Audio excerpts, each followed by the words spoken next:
Hi, book nerds. Welcome to 2026. I know it's been a minute since you guys have seen me, and there's a lot in store for my Booktube channel at this time. Right now, we're going to talk about the best books of 2025. I did go through my story graph, figure out what was my favorite reads of the month. Now, there were a couple of months where it was a choice as to what was my favorites because I read some bangers, and this year it's starting off more intentional, more slow. I'm reading things that intimidate me and also make me want to read. So it's a little bit of variance. You'll see how things have changed throughout the year, but I do have each month. So we're gonna start with my favorite book of January 2025 was Beg, Borrow, and Steal by Sarah Adams.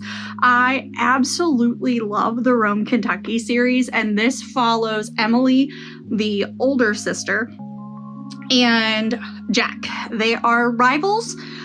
They are school teachers, and Emily absolutely hates Jack. Also, look at his slutty little glasses. I love them. Emily is dealing with some rough things and wanting to be a writer, but she's writing it in secret, and Jack is along for the ride. He just got out of a situation, and there's a lot to do with the two of them in rivals in so many different ways. But the romance with these two were just so sweet. And I really felt in line with Emily.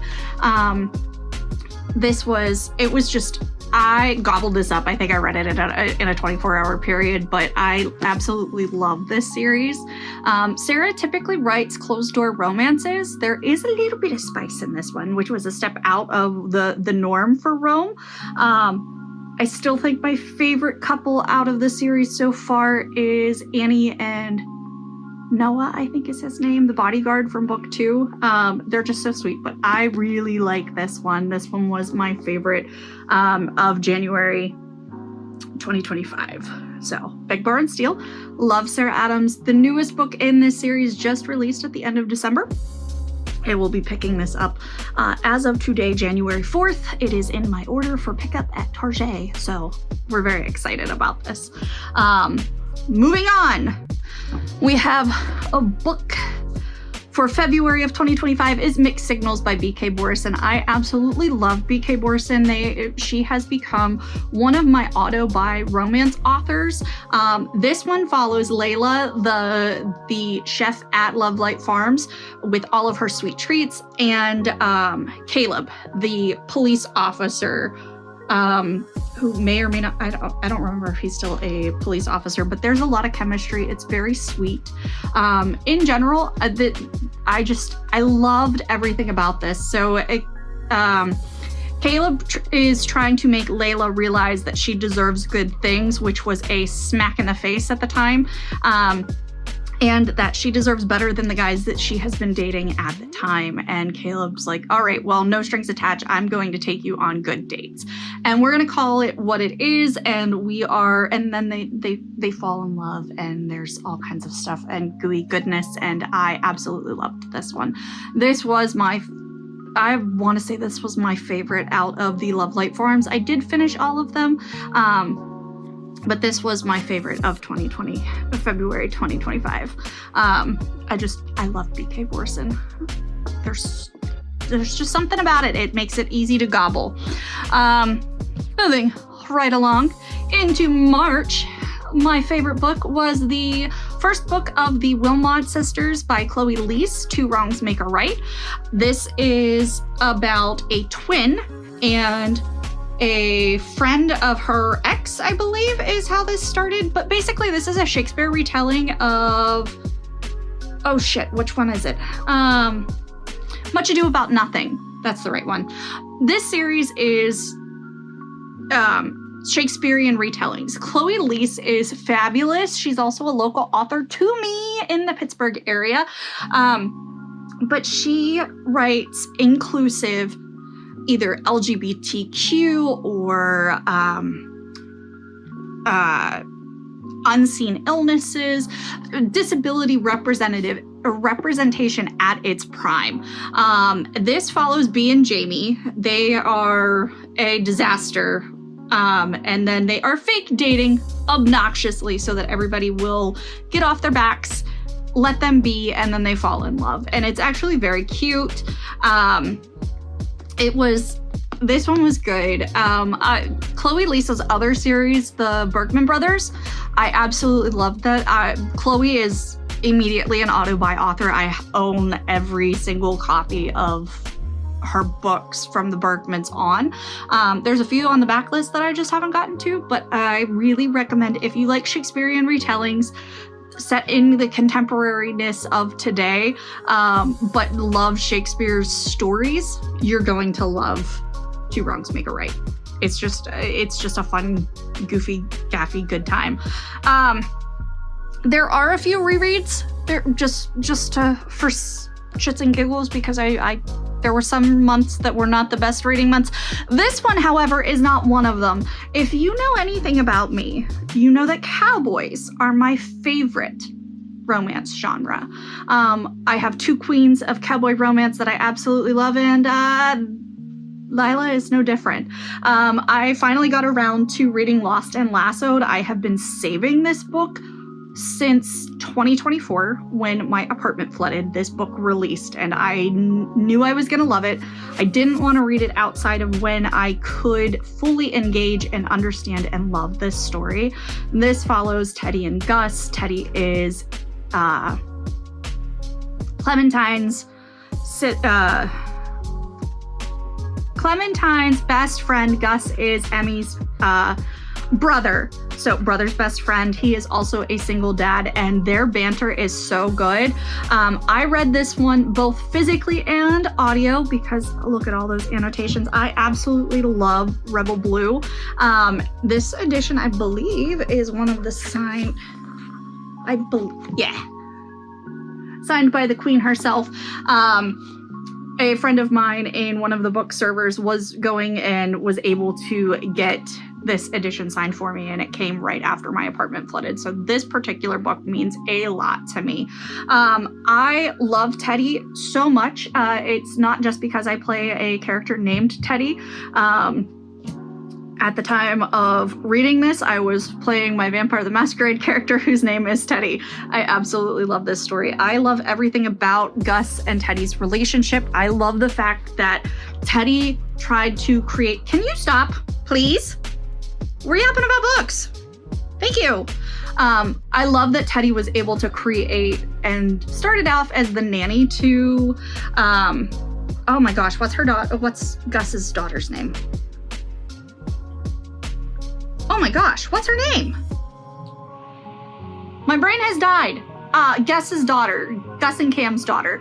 Teddy did not want to encroach in the parenting. However, she stepped up and realized that being with Gus entitles and means that you have a child along with it. And that was fabulous watching, and that she actually created this little niche of giving grace and space to be and learn and create that Gus wasn't capable of doing at that point. Teddy brings out the best sides of Gus, even though they banter and they bicker and they're a pain in each other's asses.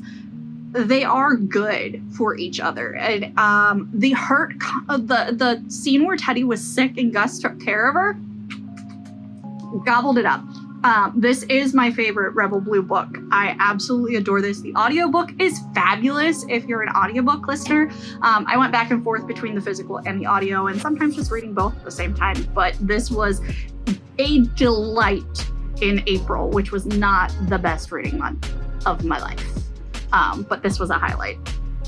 This is one of the only rereads that I have, but I reread Alone with You in the Ether by Olivia Blake via audio, and I really liked the audio. It was great. Now, this book is not for everyone. Let me clear that up right now. Some people really hate this.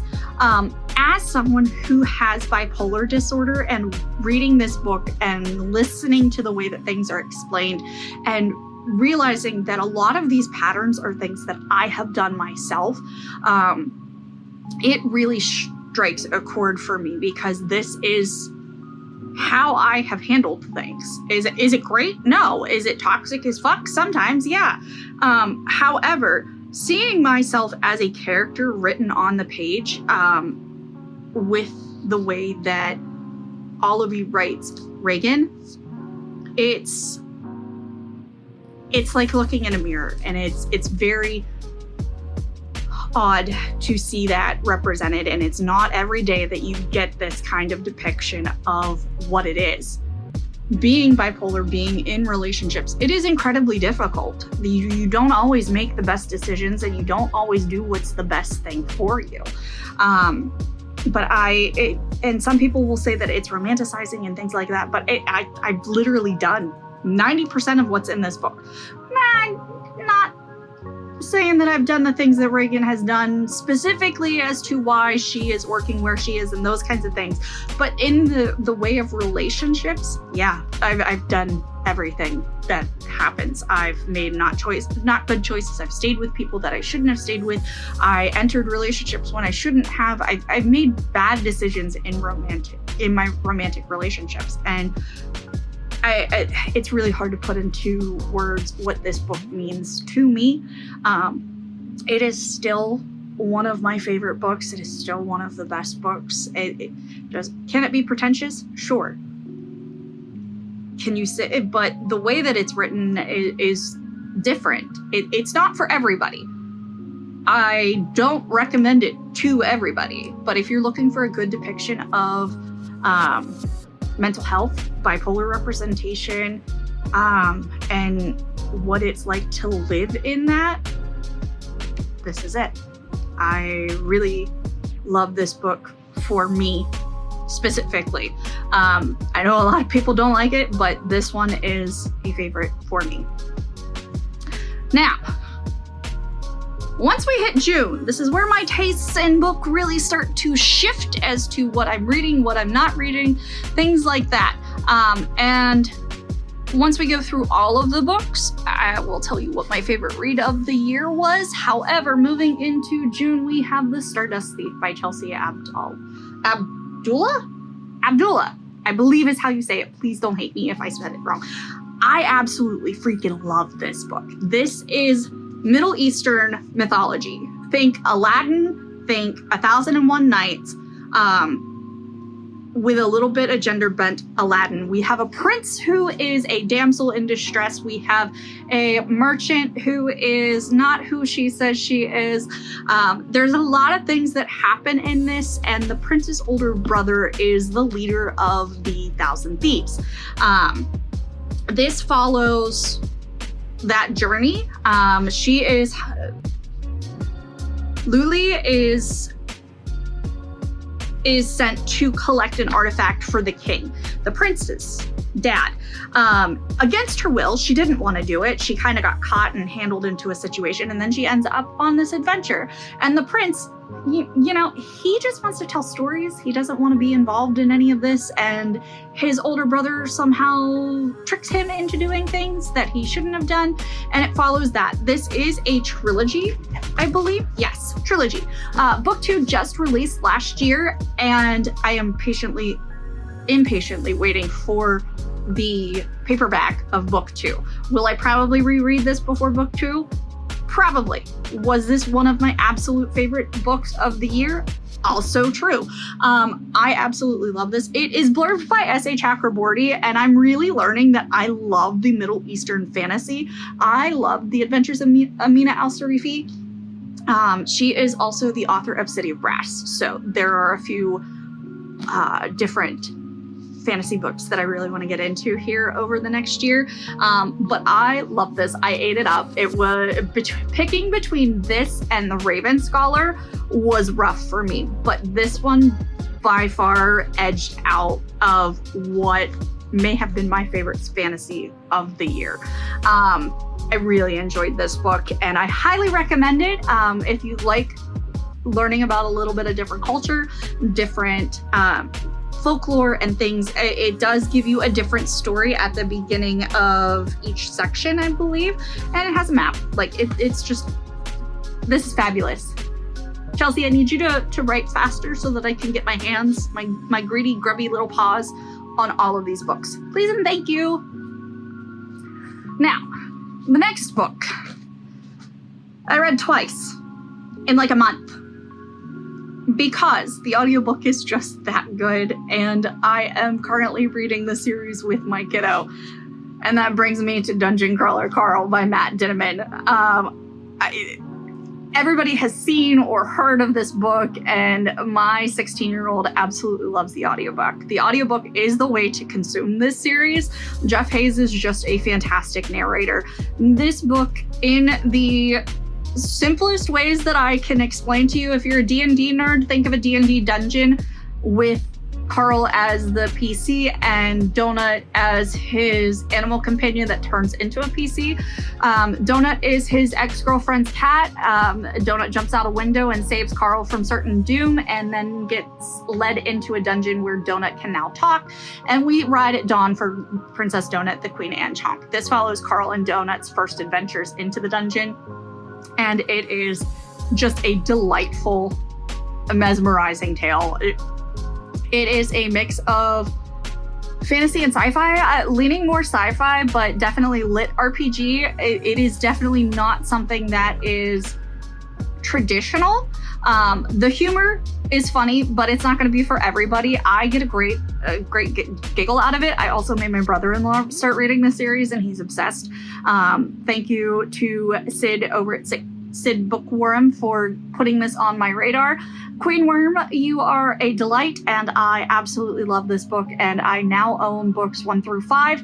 I have read up to book 3, so I am very excited to continue reading the Dungeon Crawler Carl series in 2026. What year are we in? 2026. Yeah, that's the one. The Gates of the Feral God is on my soon-to-read TBR. But if you have a 16-year-old that also enjoys commentary on socialism, capitalism, the underlying themes in this book are so good. It's not just a funny story. It is a funny story dipped and rich in everything. So I highly recommend Dungeon Crawler Carl.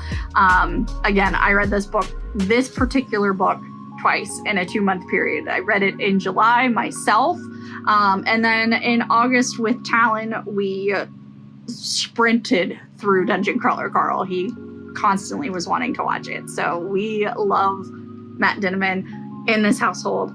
We're very thankful. Thank you for giving me a book that I can read with my kid that he enjoys. Then we get to September, and I had the delight of being in the book club over at the greenhouse, and we read Gifted and Talented by Olivia Blake, and I was a guest speaker in the book club discussion about this book, but I really liked this book. This follows 3 siblings. Older sister, younger sister, middle brother. The middle brother is a politician that can't do any wrong. The older sister, it just wants dad's approval, and the younger thinks that she is destined to ruin the world. Their dad dies, and this follows them through, I think it's a week of them finding out their dad dies, prepping for the funeral, and doing all of those things, and seeing how a broken family based off of a dad who is demanding perfection, wants his kids to do this, but without the love. You see the inner workings of a family, and how tragic it is that you have the same parent, but you do not have the same relationship with your parent that your siblings do. It was very much I can absolutely see what is happening right now between my own family and how my family handles interactions between me and my sister and things like that. I just did laundry and Cora keeps trying to get into things, so I apologize. But I really liked this one. This one is more mainstream as far as an entry point of where to enter on Olivia Blake. I really enjoyed this one. This one was one of my favorites, obviously, of hers. Alone with You in the Ether is still my favorite book by her. However, this one is a close second. I am still working through the backlist of Olivia Blake books, but I really enjoyed this one. It can be a bit slow in the middle, but it will make sense to you as to why everything is done the way that it is. Every page is earned. It is not something that you can just skip sections or it's hard to say to muddle through, but really do keep going. It's worth reading. It is worth finishing the book. And now we're in the final quarter of 2025, and in October, I like to break out of my comfort zone in things that I read and things that I am comfortable with in general. It's spooky season. I like to read spooky books that time. There's Bloom by Delilah S. Dawson is one that I've read now for the past 2 years at Sid's recommendation. However, this one came from Bella. This is Hell Followed With Us by Andrew Joseph White. This is a punch in the throat. If you have any kind of religious trauma, tread lightly into it. I really liked the little intro that Andrew gave us as far as the letter from the author. It is something that I had to stop a few times personally just because of the things that I have been through in the church.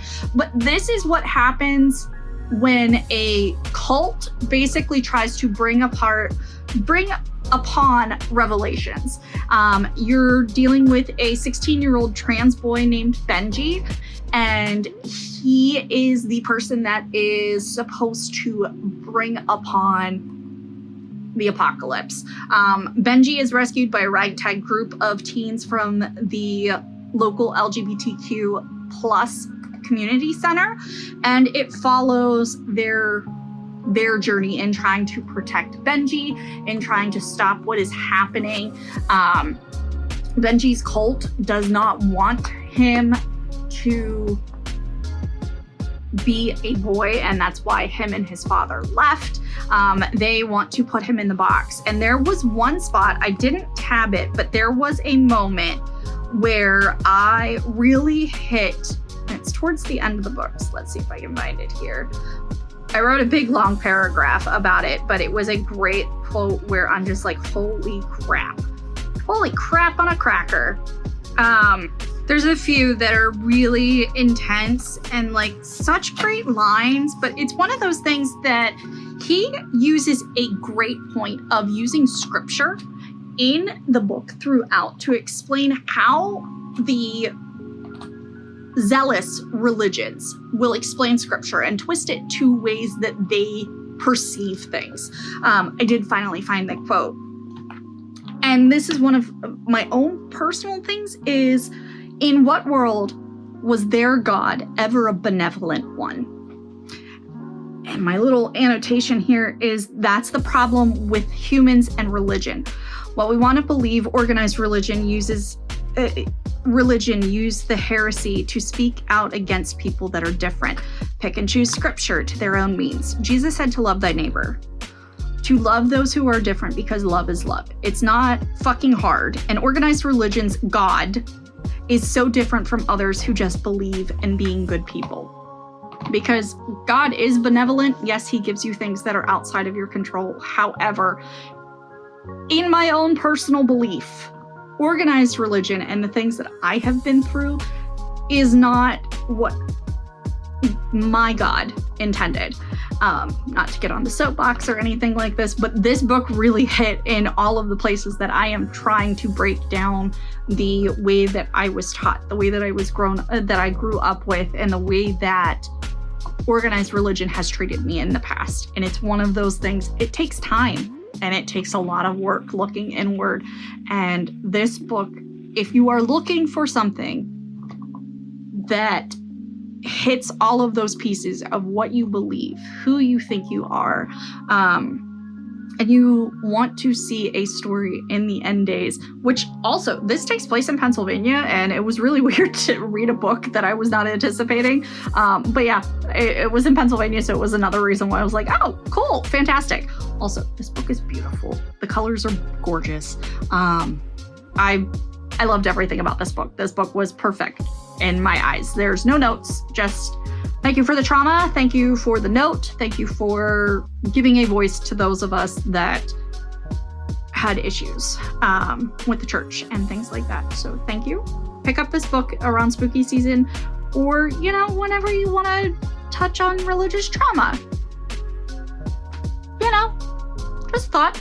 The last 2 books are fabulous, and I ended the year with a bang. November's favorite book, and November I was sick most of the month, so I did not get to read a lot. Am I still holding the original copy that I have? Yes. Do I have another published actual released version? Also yes. However, my best friend wrote a book. It's called Red Zone Realizations. It's by Emily Rex, and she signed my book, and this is my favorite thing. I fully plan on going back and annotating it, but I was kicking and screaming and giggling. And this is a football romance with it follows Audrey and Noah. Audrey is the classic oldest daughter that she has a lot of issues with her family, and I felt really seen with Audrey. And this follows their relationship and how they decide to handle their lives. And I really loved the way that Emily handled this in the way of the conversations between Audrey and Noah, especially about the fact that Audrey is adamant that she does not want children. She was engaged at the beginning, and the man that she was engaged to acknowledged that, said, hey, I don't want kids. That's fine. And then finds out at their engagement party, he's saying, oh, she'll change her mind, that he's going to coerce her into starting a family when she knows that that's not what she wants to do. And I loved how that was something that happened throughout the story. And then when they do get to have that conversation, that Noah took time, like really took time to know himself, and that this fell in, and it gave them a moment to grow and to really be what they are. Now it is Emily's debut. There are some things you might not like about it. However, I had a rip-roaring good time. I giggled. I laughed my feet. There is a certain side character, and if you're watching this, I need his book in my grubby, greedy little hands ASAP, and you know who it is. So give me, because I want it right now. He's my favorite, and I love him. I'm very excited to see what Emily continues to go and what book 2 is going to be. I'm very excited. I am her biggest cheerleader. I love her so much. Please go read this. It's available on KU, and Emily deserves the world, and she worked really, really hard on it. So, you know, go give her a read. And the final book, my number 12. Not actually number 12, it's just the last book that I read in 2025. And December was rough. I read some great books. I read Martyr by Kaveh Akbar, which was fabulous. It was difficult to read, and it had a lot of great conversations, but it's one of those that, like, while intellectually probably should be the best book of the year, I am going to say that it was Winter by Marissa Meyer. There's a few different reasons why this is my favorite from December. While I read some excellent books, this book is the final story book in the Lunar Chronicles by Marissa Meyer. This follows all of the characters that you meet from Cinder, Scarlet, Cress, Fairest, Winter, to the conclusion. So I'm not going to tell you about this book entirely, but you follow Cinder. This is set in New Beijing, so it is set in a sci-fi version. There are cyborgs. There are people living on the moon called Lunars. There are people who have enhanced senses. This is a fractured fairy tale in the easiest ways that you can tell. And it follows Cinderella, Little Red Riding Hood, Rapunzel, and Snow White, obviously. And then the whole story. Marissa Meyer does such a great job moving and twining all of the characters. So you start at Cinder, you get the base story, you get the what leads to the rest of it. Scarlet, you pick up Little Red Riding's story, and then it merges in and picks up everybody from Cinderella, from Cinder. Then you move to Cress, and that does the split, and you still, like, everything is just so tied together. This wraps the story up so wonderfully and so beautifully. It is a YA novel. This series is one of the books, along with Six of Crows, that got me back into reading as an adult, and I absolutely adore this book. This whole series, it sits on my trophy shelf. This is the one collection of books that I will keep that I have a mix of paperback and hardback copies, but they are the ones that have the original covers, which are these. I am not a fan of the new cartoon covers. It has great representation through the different disabilities, different races, all of the different things. This honestly is ahead of its time. This came out in like 2015. Books weren't being done that way. The whole cast is fabulous. I heard something that it might be a movie in the upcoming future or a TV series, and I would absolutely love that. I would eat it up. Carswell Thorne has my whole heart. I absolutely adore that man, and he is an idiot, and I love him so much. But that is also, it comes with a follow-up of 2 graphic novels called Wire and Nerve.